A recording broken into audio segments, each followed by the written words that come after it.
shifts that we try to do, and I think every one of us is cognizant of costs. And I would just like to get on with this committee meeting, please. Okay, we are adjourned.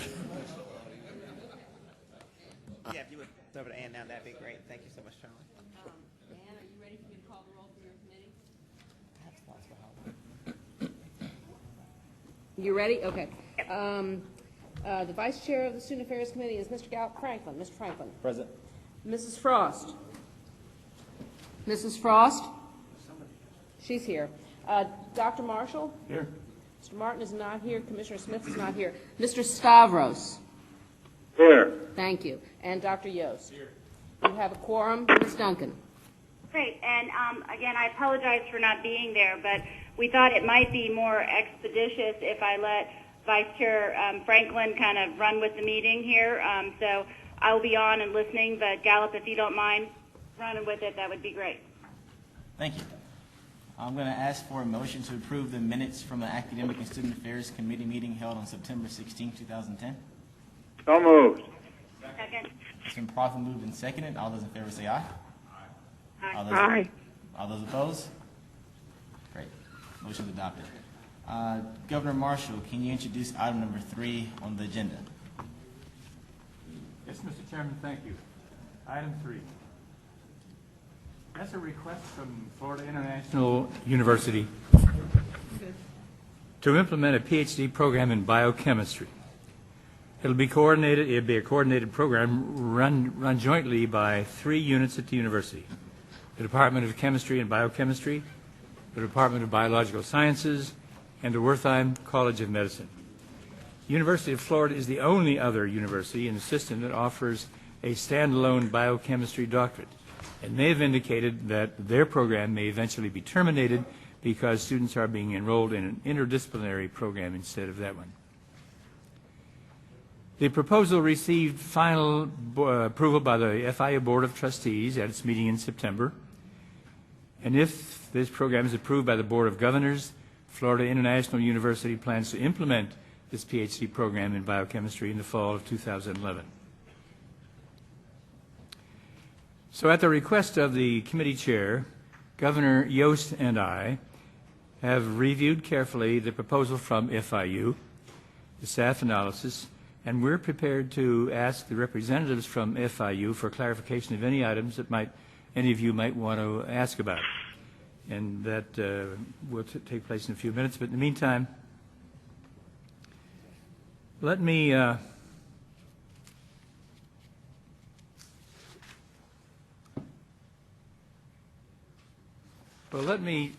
report to you informally that I've talked with the Chancellor by telephone at length about this program, and I'm satisfied that they are on sound ground, have a good idea of where they're going and how they plan to get there. We talked about the matter of science education and how an undergraduate program and a master's program that involve science courses be reasonably strong if those students are to be admitted to this PhD program in biochemistry. It happens to be a topic that's close to my heart because I've been involved in science education for a long time, and I regret the decline of quality in science education, particularly at the high school level in Florida. And that, of course, is reflected in the quality and the number of courses taken in college by our students.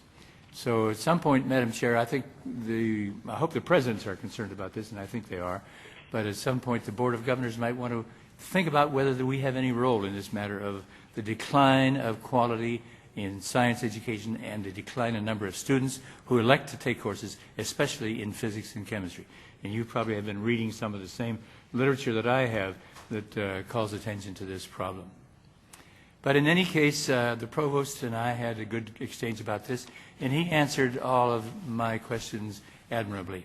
I asked him what they saw to be the peak enrollment at the end of 5 years, and he said 27 students, and was that likely to be the level at which they would stay? And he said he thought that would be about it. So let me just summarize by saying that the provost answered my questions thoroughly. The review, I thought, was very well presented. And with that, Madam Chair, I'd like to turn to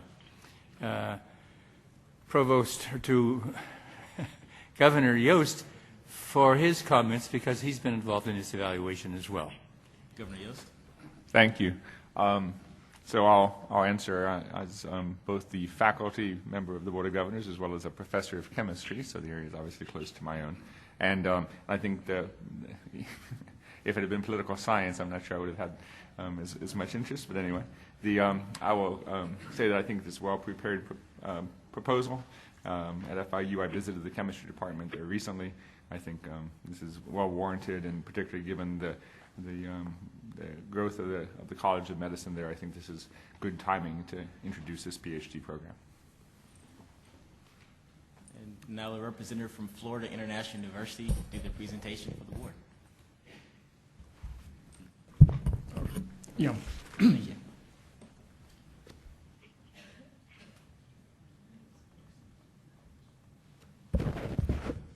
Thank you, Governor Franklin and Governor Marshall and Governor Yost.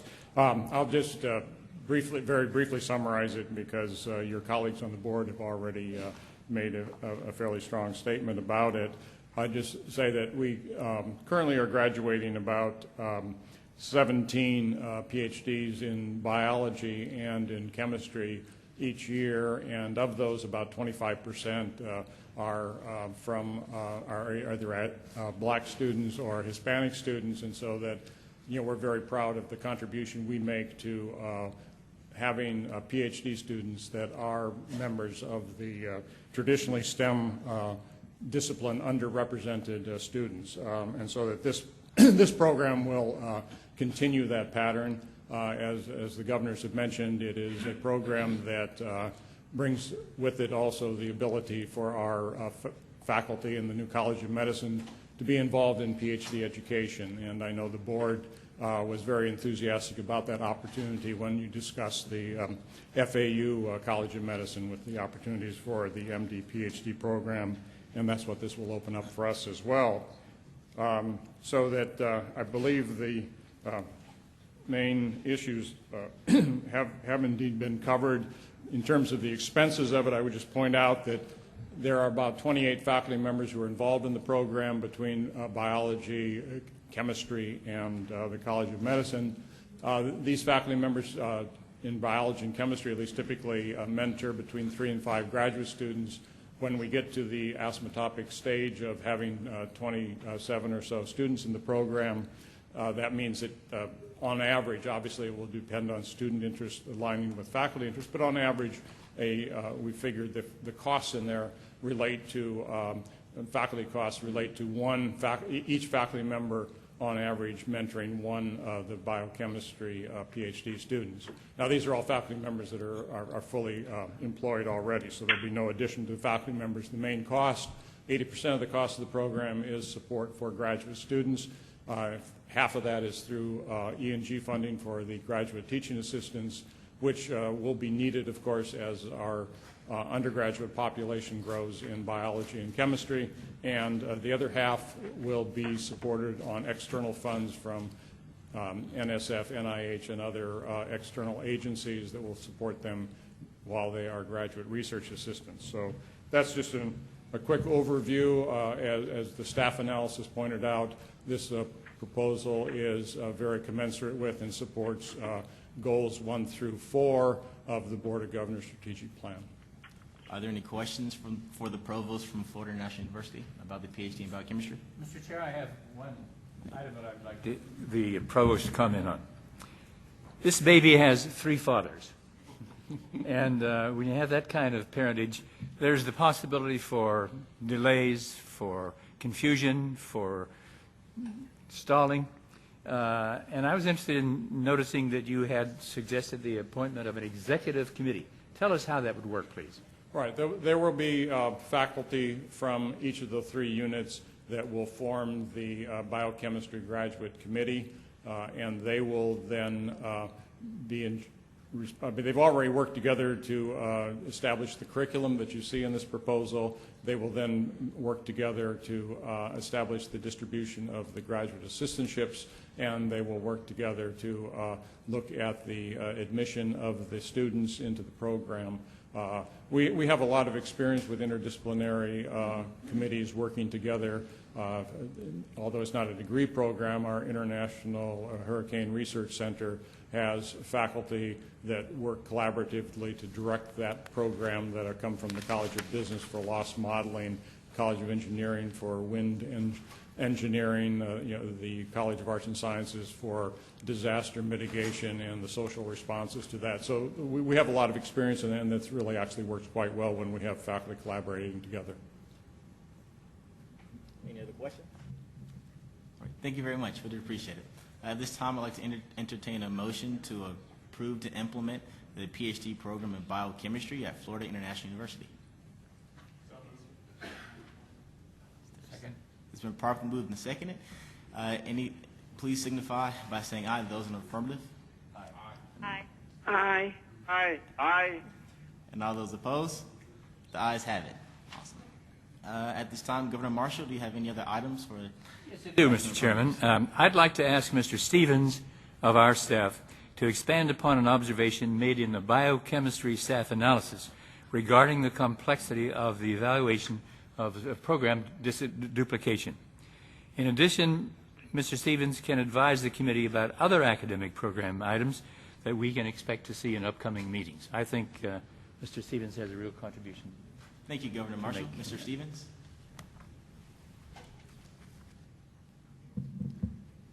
Thank you, Governor Franklin. I'll try to make this rather quickly. As has been pointed out, FIU did a really excellent job of due diligence in their proposal for this PhD in biochemistry, and especially with regard to identifying similar programs throughout the state and comparing them with their proposed curriculum.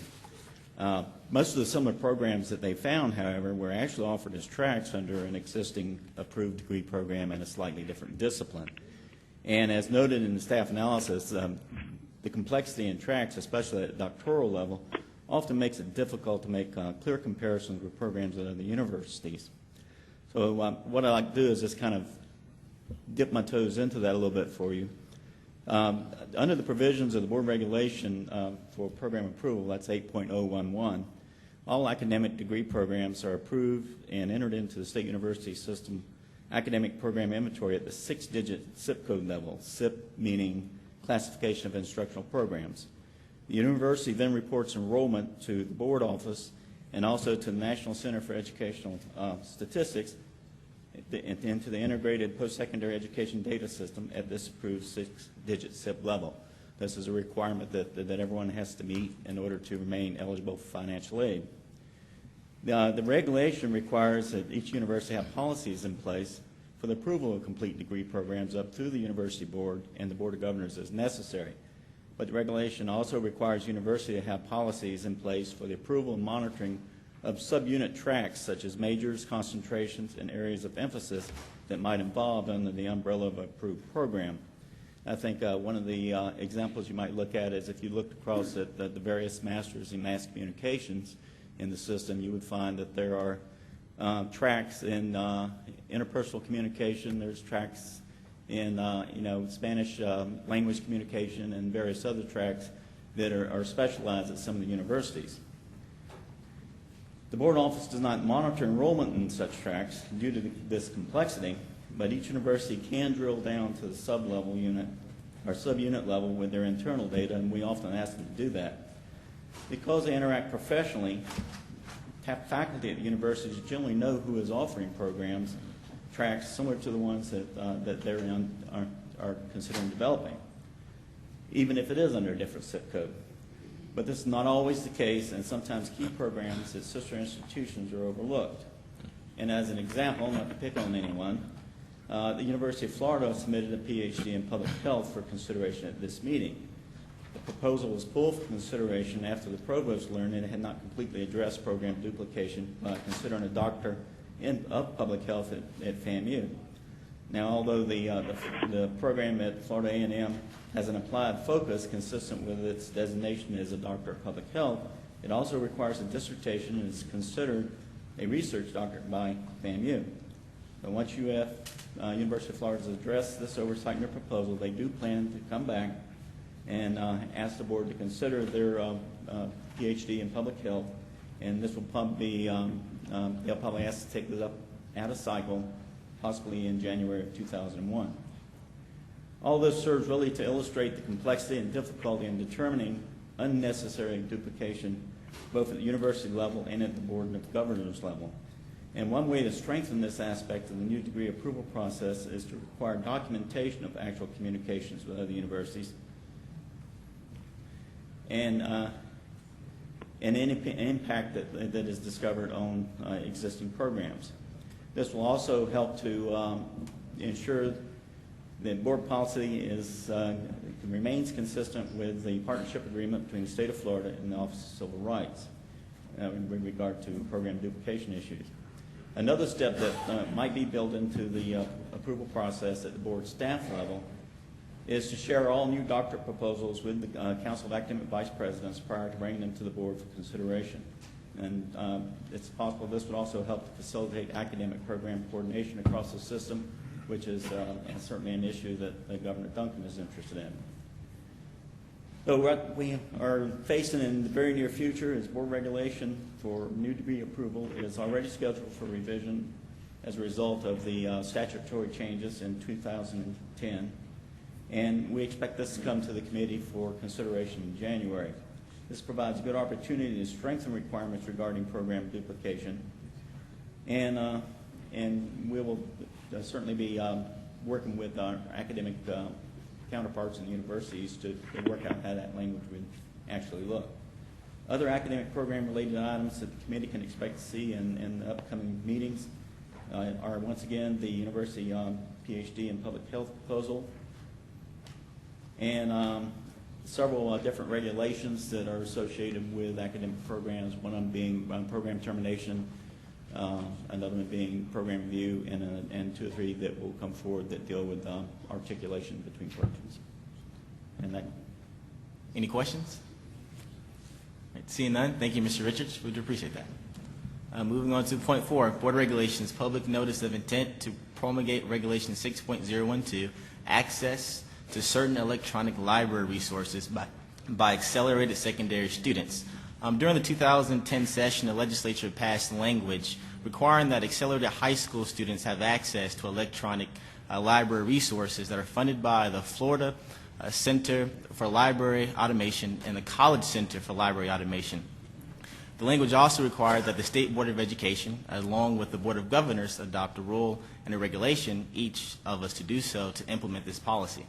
Our board staff, along with the board staff of the State Board of Education, worked diligently with the Florida Center for Library Automation and the College Center for Library Automation, as well as the Florida Division of Colleges, to draft our regulation, as well as the complementary rule by the State Board of Education.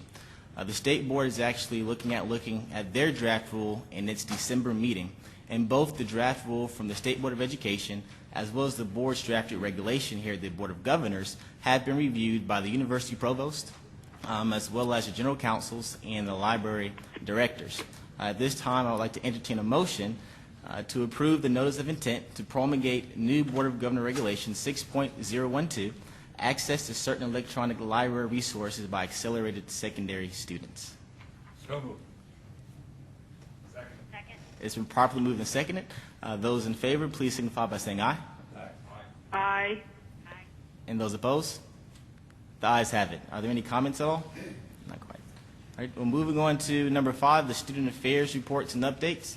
And actually, Dallas, if I Yes, don't ma'am. mind, I Okay. may have to drop off here. Could I jump in with my update real quick, just in case?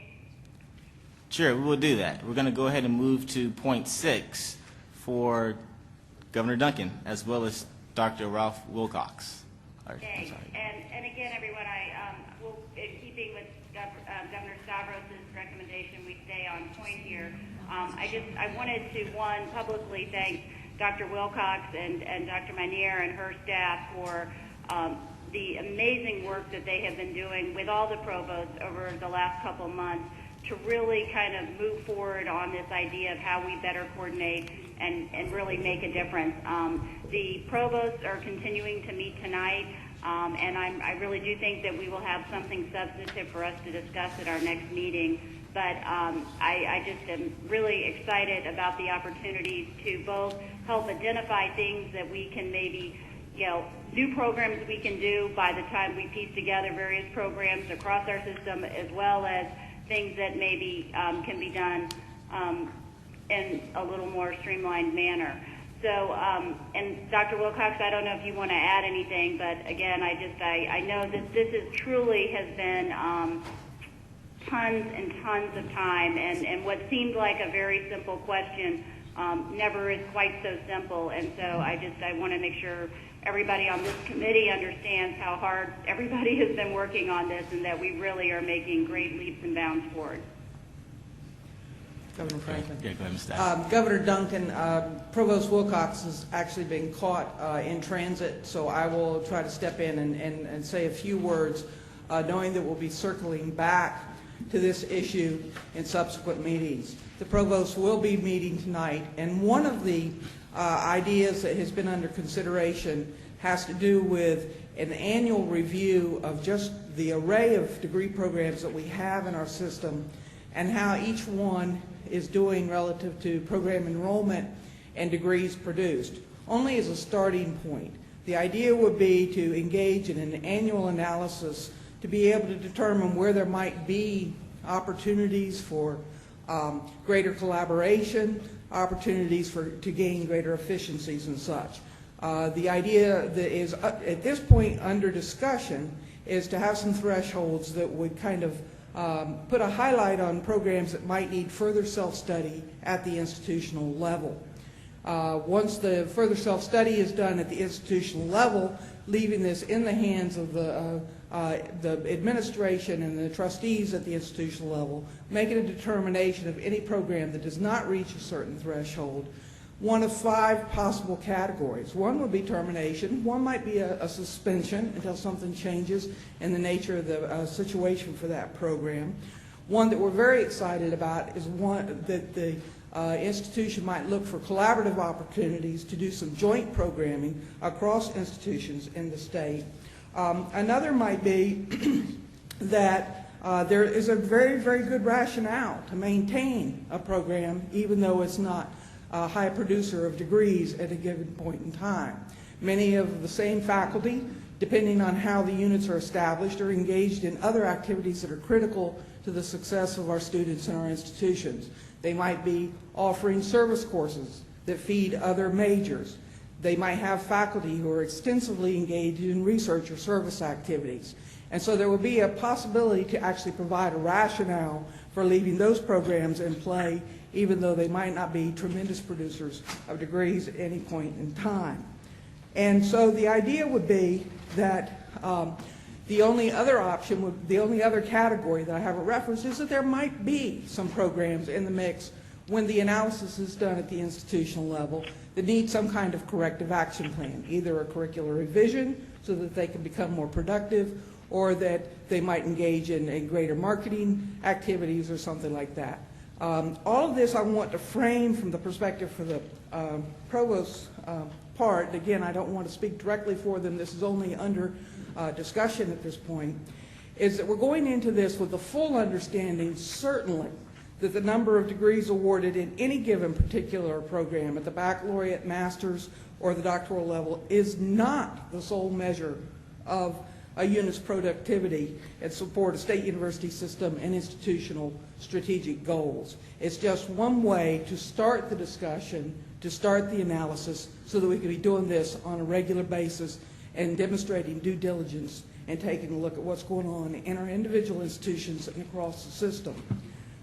Each year, additionally, what has been proposed is that the Council of Academic Vice Presidents actually schedule one meeting in which they specifically put on the agenda this particular topic so that they can take a look at what's happening across the system and, again, talk about programs that might be under consideration for suspension or termination to make sure that we're not inadvertently putting our students at a disadvantage because we haven't been communicating across the system and leaving students without options that they need to have. I just close out, Mr. Chair, by saying that this is just one component of what's under consideration by the Council of Academic Vice Presidents.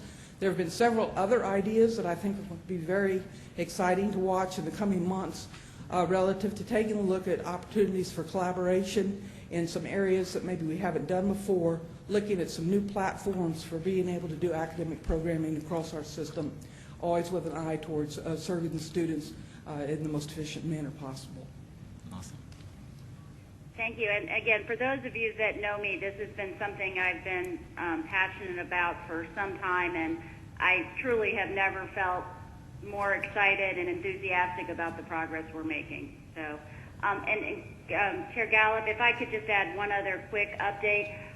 We've been working with the staff on the distance learning workshop that we discussed at our last meeting, and I've had a little steering committee kind of helping me pull together the agenda to kind of get the broader buy-in and input on that. Because of the board retreat in January, I think we're probably going to be looking at doing it at our March meeting instead of January, but more to come on that, but it is also moving forward very well.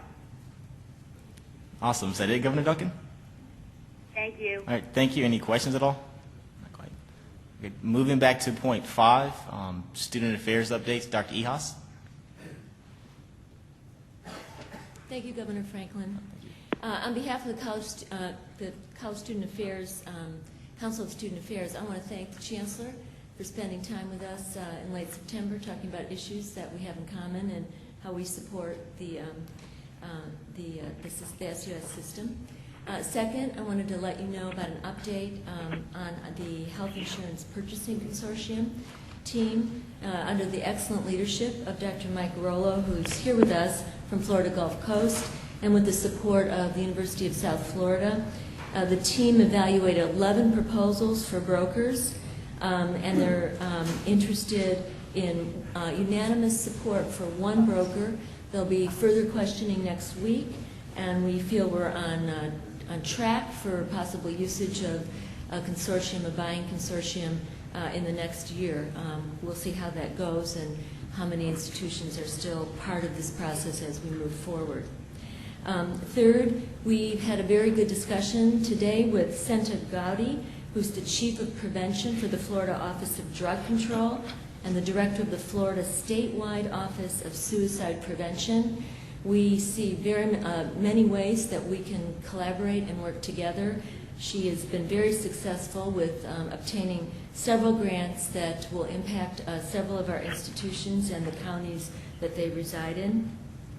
And finally, as one example of some of the things that we are involved with in the Council of Student Affairs, I wanted to let everyone know that the University of Central Florida just received acknowledgement from the Department of Education, a FIPSI grant, and we've been identified as a Center for Excellence for veteran students, specifically because of the work we do and plan to do in terms of veteran student retention, progression, and graduation. We are the only SUS institution to receive this acknowledgement, along with St. Petersburg College in Florida.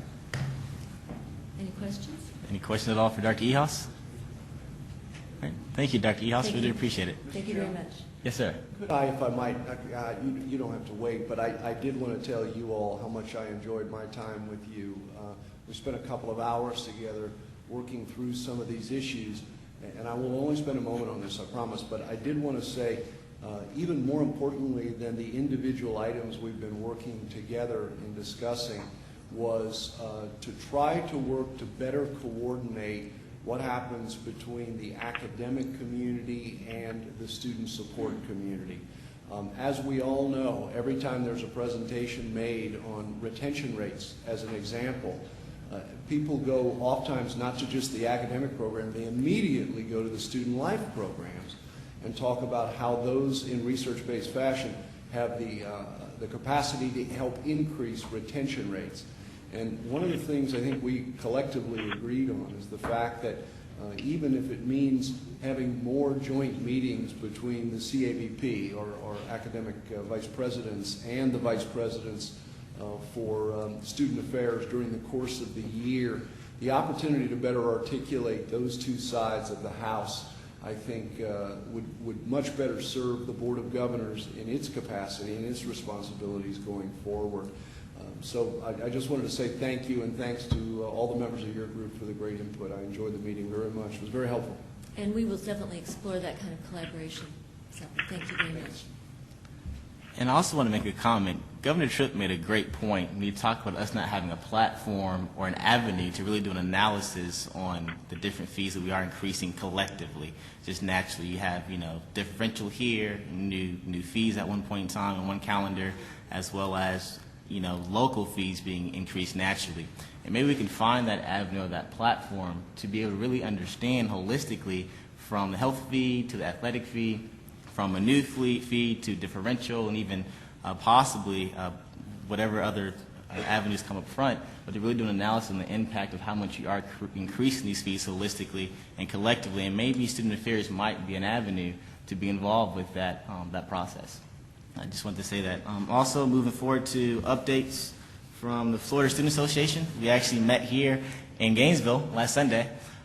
We have a conference call next week to confirm the rest of our legislative agenda and the action that we're going to be taking. And so we'll definitely submit that memo to the Board of Governors and all university presidents about where we stand on certain issues and topics in reference to higher education policy here at the Board of Governors, as well as the state legislature and the federal government as well. Our next conference call is next week. I think I just said that. And then the next time we're going to meet is going to be in January, actually, and we're going to be in Tallahassee, meeting with key legislatures and key stakeholders in the process in Tallahassee. Outside of that, that is pretty much it. Yeah, do you have a question? Actually, I didn't know if you had any other items you were going to cover, and I just had a couple points I wanted to make as a part of your committee. Are you? Yeah, that was pretty much it. Is that it? I know there's one item, Donnie, that I know we had several conversations about the concern that we were asking our universities, I guess, to produce too many reports, and there was supposed to be some check on that issue. I thought it was something that was going through the provost. I wanted to make sure that hasn't gotten lost in, lost out there someplace. So can you, and I guess the first question is, do we have an update on that issue? And my second question is that a matter that is going before the provost because we wanted to see what we can do to address the issue and ensure that we're not overtaxing? And I'm speaking into the mic, Mikey.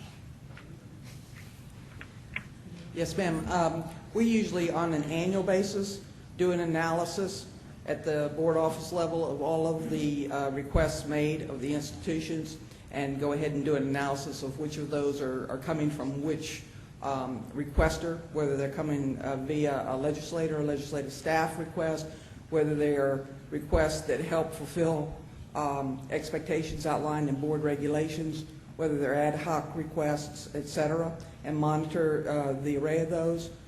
We have put together a small work group that has taken an initial look this last year at how we were moving forward on that. And the expectation is that we will reconvene that group to take a look at the latest round of data to see if there are additional places where we could reduce the number of reports requested. I guess I'd like to make sure that we're in a position to do some type of update or provide some kind of response by the 2011 session. I think that if I recall, when the issue was presented to me, that it may have been Senator Thrasher and Senator Lind who had some concern about the voluminous request. And I would just like to be able to respond that we have addressed it and do what we can to avoid that. Absolutely. And we did provide Senator Lind as the chair of that particular committee when the issue was brought up during the 2010 session, the detailed analysis. And I think that addressed her questions at that point in time, and we could certainly provide an update for the new year. The other item that I wanted to mention to you is that I know that there's a big push to ensure that we're making, I guess, the best use of our dollars generally. This idea of cutting back and everyone asking us to ensure that we don't have any fat within the system. I think that the process that the provost going through as it relates to programs I'd like for us to be able to give some type of update on that issue as well during the next session. I think it'll be good for our legislative partners to see that we are assessing ourselves and that we are cutting back and expanding as appropriate.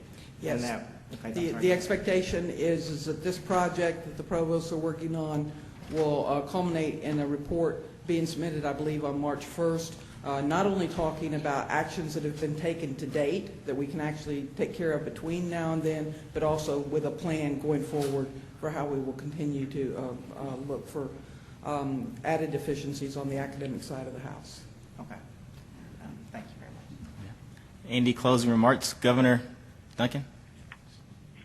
No, okay, awesome. Well, outside of that, one last thing I wanted to say or make a comment about was going back to the access to certain electronic library resources. I have a concern about the state making mandates to higher education that aren't funded just naturally. So as a board, if we could definitely look into that and make sure we're advocating where as they might require us to do certain things that could increase our costs associated, that we ask for funding for that as well. Outside of that, the Academic Affairs and Student Affairs Committee is now, any questions at all? Or Dr. Matchin? If this is over, I'd like to just make an announcement about tonight. Before you do that, I'm going to ask if I can make a few announcements. Yeah. Thank you, Governor Franklin. No problem. Yeah, I couldn't say Governor Gallup or Governor Franklin. And we would just note for the record that we think this may have been the first time that we had a student member to actually lead one of our committees. So thank you very much for doing a wonderful job. I know that, I guess, and there's one other item, I'm sorry, Dottie, as I think about it, and this kind of goes in light of the introduction I'm going to make.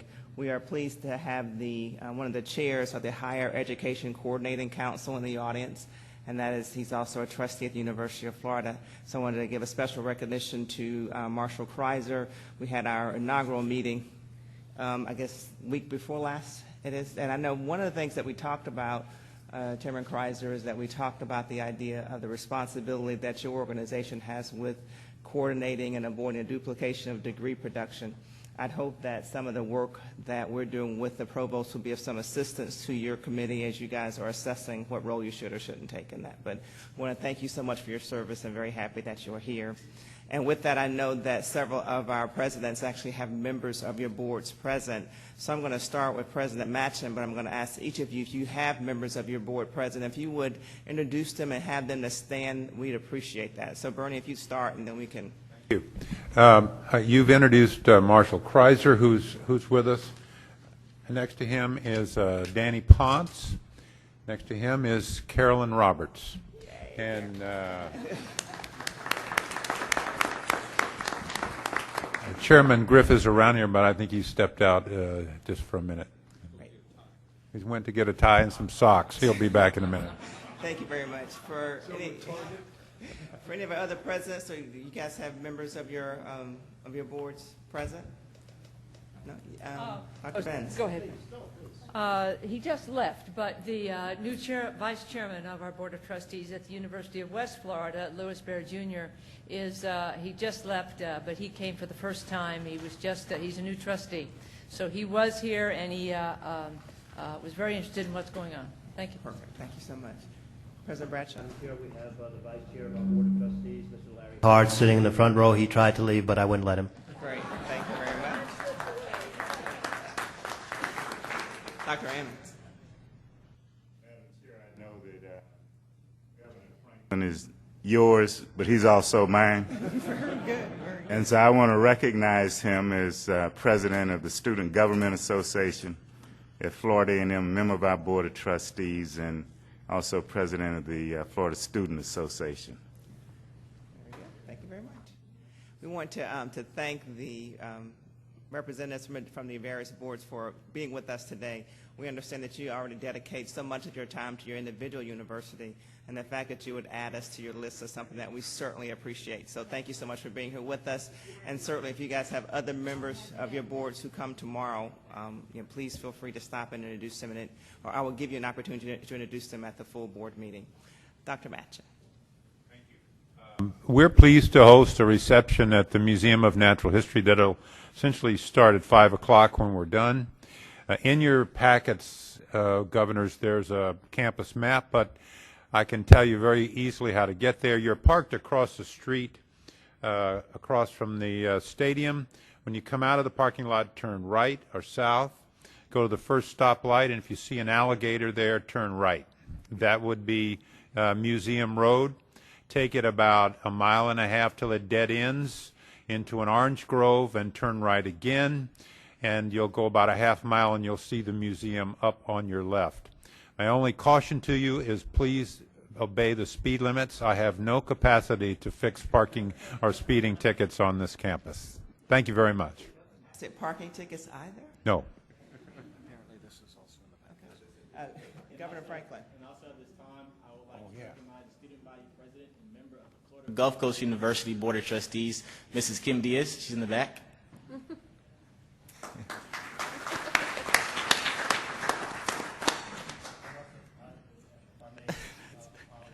For my oversight. I'm sure I will pay for that. I'm sorry, Kim. I also want to recognize Anthony Mack, who's representing the student body president from UNF, Mr. Seaton.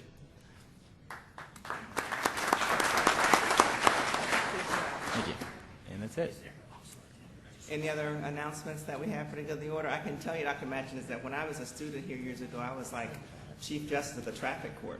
And so maybe I can, like, you know, go back into that role. So, you know. You heard it tonight. All tickets go to Ava. We'll see what we can do to work on that, you know. But thank you all so much. And again, we start tomorrow morning at 9 a.m. So thank you very much. Members, you can feel free to leave your materials at your place. Thank you very much. I'll see you at the reception.